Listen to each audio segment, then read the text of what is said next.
আসছে কথায় ভিড় নতুন নাটক সিরাজ এবং বিস্তারিত জানতে সম্পূর্ণ ভিডিও লাইক দিয়ে দেখতে থাকুন। কথা ধারাবাহিক শেষ হয়ে গেলে অনেকে অনেক গুজব ছড়িয়েছে। আমিও সত্যতা যাচাই না করে মনের কথা ধারাবাহিক আসছে বলেছিলাম, তাই আপনাদের কাছে ক্ষমা চাইছি। কারণ আমি নিজে মনের কথা নকল ভিডিও দেখে সত্যি ভেবে আপনাদের উৎসাহিত করে তুলেছিলাম। তবে এবার সত্যতা যাচাই করে আপনাদের সত্যি খবর জানাতে এসেছি। কথা আর অগ্নি এই মুহূর্তে একসাথে জুটি বেঁধে ফিরছে, তবে ধারাবাহিকে নয়, একটি নাটকের মাধ্যমে। সাহেব আর সুস্মিতা একসঙ্গে আমাদের মধ্যে ফিরে আসছে।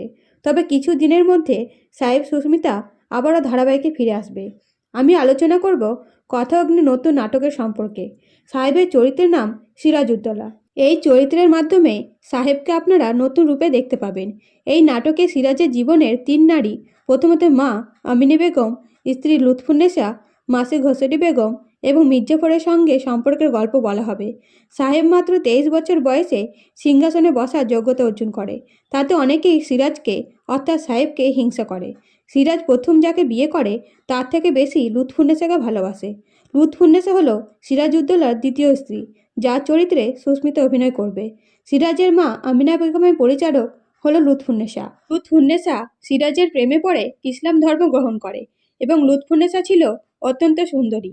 এমনকি সিরাজকে ভালোবেসে সবসময় সিরাজের পাশে থাকে। সিরাজের বিপদে হাত ছাড়ে না। সিরাজ আর লুৎফুন্নেসার একটি কন্যা সন্তান থাকে, যার নাম জোহরা। পলাশী যুদ্ধের পর সিরাজ লুৎফুন্নেসা এবং জোহরাকে নিয়ে নৌকাতে করে পালিয়ে যাওয়ার সময় মির্জাফর ধরে ফেলে এবং সিরাজকে হত্যা করে।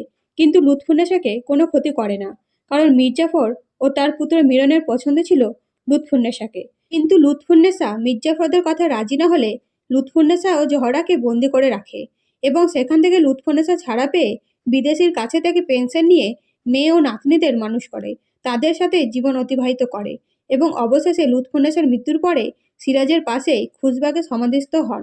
তো বন্ধুরা, সাহেব ও সুস্মিতার নতুন নাটক সম্পর্কে বিস্তারিত জানতে চাইলে কমেন্টের মাধ্যমে জানাবেন। ধন্যবাদ।